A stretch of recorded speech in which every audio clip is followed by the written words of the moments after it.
السلام علیکم دوستو، آج جو میں آپ کو ایک واقعہ سنانے جا رہی ہوں وہ ایک اسلامی واقعہ ہے۔ اس کا نام ہے یہودیوں کا بندر بننا۔ جیسا کہ اسلام میں جمعہ عزت والا ہے، عیسائیوں کے لیے اتوار اور ہندوؤں کے لیے منگل، اسی طرح یہودیوں کے لیے ہفتے کا دن محترم تھا، مگر فرق اتنا ہے کہ اسلام میں صرف ان لوگوں پر جن پر جمعے کی نماز فرض ہے، جمعے کی پہلی اذان سے ختم نماز تک وہ دنیاوی کاروبار کرنا حرام ہے جو نماز میں دخل انداز ہوں۔ عورتیں، بچے، مسافر اور بیمار لوگ اس حکم سے علیحدہ ہیں کیونکہ ان پر جمعہ فرض نہیں ہے، لیکن یہودیوں اور عیسائیوں کے ہاں ان سارے دنوں میں دنیاوی کاروبار حرام تھے، اور خاص کر شکار کرنا سخت جرم۔ موسیٰ علیہ السلام کے بعد یہ واقعہ پیش آیا کہ بنی اسرائیل کی ایک جماعت بحر کلزم کے کنارے شہریلا میں رہتی تھی، جو مدینہ منورہ اور شام کے درمیان ہے۔ یہ لوگ مچھلی کے بہت شوقین تھے۔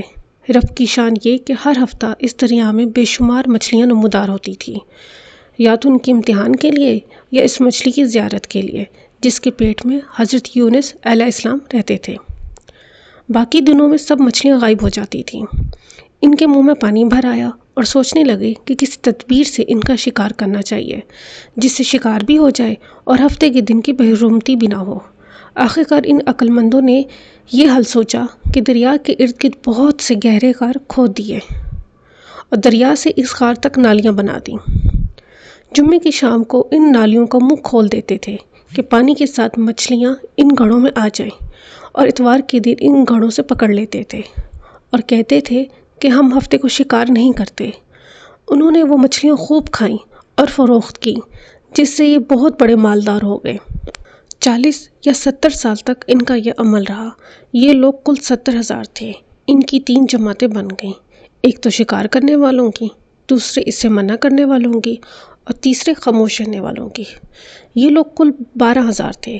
باقی سب شکاری۔ جب شکاریوں نے ان کی نصیحت نہ مانی تو انہوں نے اپنے اور ان کے درمیان ایک دیوار بنا کر شہر کے 2 حصے بنا دیے اور کہا کہ ہم ان کے ساتھ نہیں رہیں گے کہ ہم پہ عذاب نہ آ جائے۔ یہاں تک کہ داؤد علیہ السلام کا زمانہ آ گیا۔ آپ نے ان کو شکار کرنے سے منع کیا اور فرمایا کہ اے بے وقوفو، قید کرنا ہی تو شکار ہے۔ جیسے کوئی ہرن کو جال میں پھانس لے، اس نے شکار کر لیا، کھائے یا نہ کھائے، اور کھائے تو آج ہی کھائے یا کبھی دوسرے وقت۔ غرض کے ہفتے کے دن تمہیں شکار کی ممانعت ہے، نہ کہ فقط ہاتھ میں پکڑنے کی یا کھانے کی۔ اس سے باز آ جاؤ ورنہ عذاب میں گرفتار ہو جاؤ گے۔ شکاریوں نے کہا کہ ہم تو بہت عرصے سے یہ کام کر رہے ہیں، اگر یہ برا ہوتا تو اب تک ہم کو امن کیوں ملتی؟ تب داؤد علیہ السلام نے یہ دعا فرمائی جس سے رب کا غضب آ گیا، اور رات میں یہ سب کے سب بندر بن گئے، یا جوان لوگ بندر اور بوڑھے لوگ سور بنا دیے گئے۔ ان کے عقل و حواس تو باقی رہے، مگر ان کی قوت گواہی جاتی رہی اور جسموں سے سخت بدبو نکلنے لگی۔ صبح کے وقت اس محلے کے لوگوں نے دیکھا کہ نہ تو اس محلے سے کوئی آدمی آتا ہے اور نہ کوئی آواز، نہ کوئی دھواں وغیرہ نکلتا ہے، تو یہ دیواروں پہ چڑھ کے ان کے گھروں میں داخل ہو گئے۔ وہ بندر ان کو دیکھ کر ان کی طرف دوڑے اور ان کے قدموں سے لپٹنے لگے اور ان کے کپڑے سونگھتے اور روتے تھے۔ ان لوگوں نے کہا کہ کیا ہم نے تمہیں شکار کرنے سے منع نہیں کیا تھا؟ وہ بندر سر ہلاتے اور آنسو ان کے رخساروں پہ بہتے تھے۔ اس حال پر ان کو 3 روز گزرے اور سب ہلاک کر دیے گئے، نہ کوئی باقی بچا اور نہ ان کی نسل چلی۔ لوگوں میں یہ مشہور ہے کہ موجودہ بندر انہی کی نسل میں سے ہیں، لیکن یہ غلط ہے۔